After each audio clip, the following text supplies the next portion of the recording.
Ништо не можеме да правиме.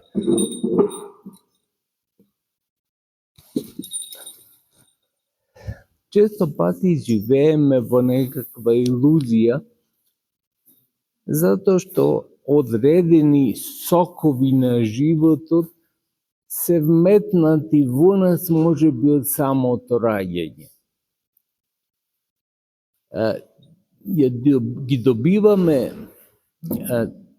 тие вредности за живот воопшто и потоа не размислуваме за тоа дека и тие ни се дадени. Ништо не донесуваме ние со нашето раѓање. Се Господ ни дава.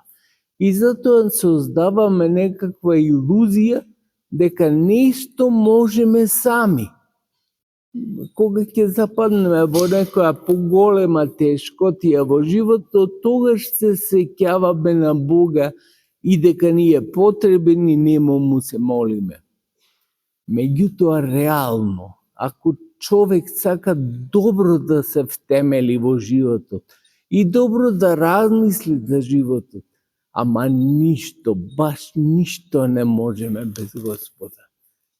Воздухот кој го дишеме, тој ни е неопходен да ни го даде Господ. Ако тој не ни го даде, ние ќе се загушиме.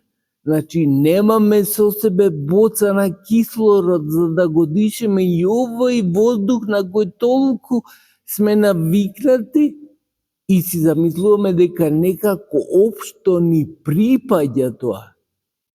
Не, браќи и сестри, се во овој свет е Божјо. Ништо не е наше, зашто ние сме, како што велат старите уште, гости во овој свет. Доаѓаме и заминуваме.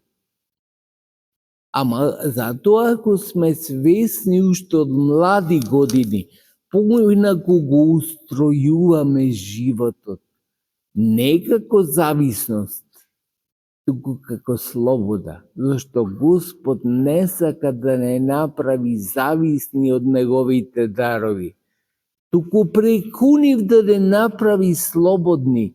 Ги господариме, ги имаме неговите дарови, господари сме со нив зашто сме богати со нив, а при тоа не сака да не понижи, да не направи, видите, без мене ништо не можете. Наше е да го кажеме тоа, не на Господа. Гледате какво смирение има Господ. Ни дава и она што не е наше, да си мислиме дека е наше, ако немаме расудување за тоа дека и тоа што мислиме дека е наше му припаѓа на Господа.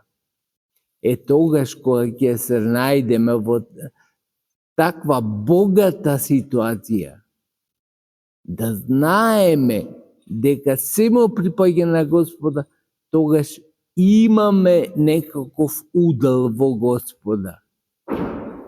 Му благодариме на Бога за се. Тоа е нашиот израз животен. За се, и за доброто, и за лошото. Зашто, условно речено, лошото не води кон доброто. Нема во овој живот ни апсолутно добро, ни апсолутно лошо. Се менува. А се менува во зависност и од тоа каков однос ние имаме кон истото.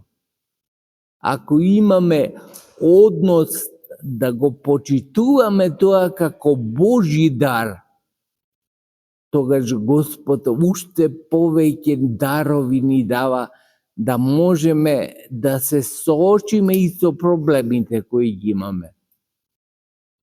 Затоа, браќа и сестри, потребно е во животот секогаш да имаме сознание за тоа дека се му припаѓа на Господа. Ако се му припаѓа на Господа, тогаш ние го господариме истото, ама по дар Божи. Тој дар, за тој дар да сме благодарни секогаш во сите дни на нашиот живот. Да сте здрави.